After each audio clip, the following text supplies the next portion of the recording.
The word worm, even though it has the letters OR, it has the sound.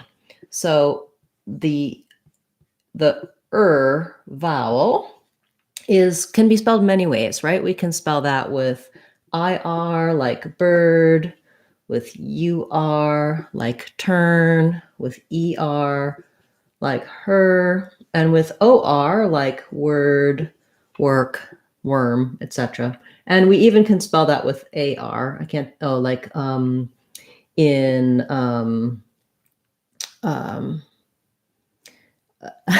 with it also is spelled with AR. I'll think of an example later. So when I'm thinking about the word worm, I have to basically kind of try to ignore those letters OR. And I would suggest just think about the word were, like we were, and then you add an M sound, were, worm.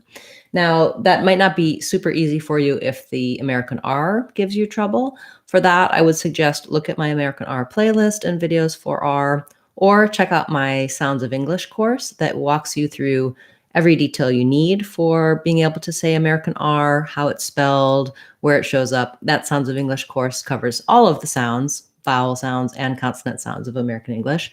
That's on speechmodification.com. So for worm, thinking about worm, you might rewrite it in a way to think about that it has that sound like worm or even worm, just a way that makes your brain know to say in worm. Then when we look at warm, here we have the letters AR, and they actually say the OR diphthong.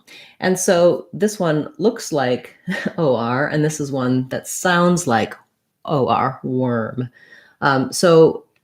Warm, sorry, this is worm. So when I'm saying warm, that's the same thing that happens in the word WOR.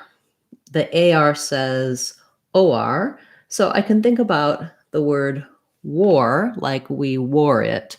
I would say that would be the most helpful because usually when you see the OR in war, you're able to say the war correctly. And then again, it's just a war plus an M sound.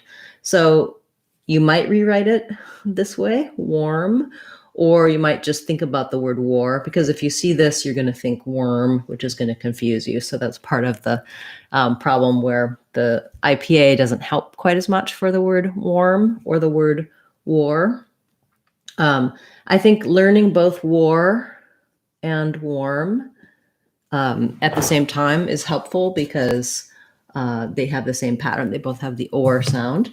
And again, just keeping in mind or warm.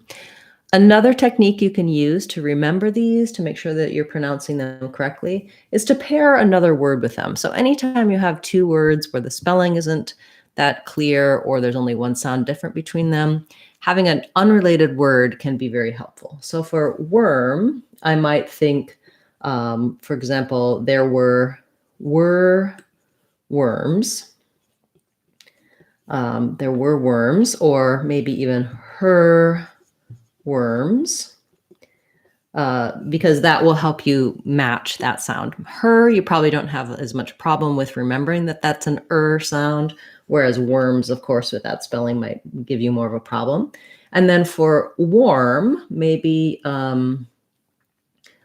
for warm weather, so pairing for and warm, or ignore warm, or your warm hat, for example. Pairing again something with an or spelling that you know is an or sound with that word warm to help you solidify that warm is in the or category and worm is in the category.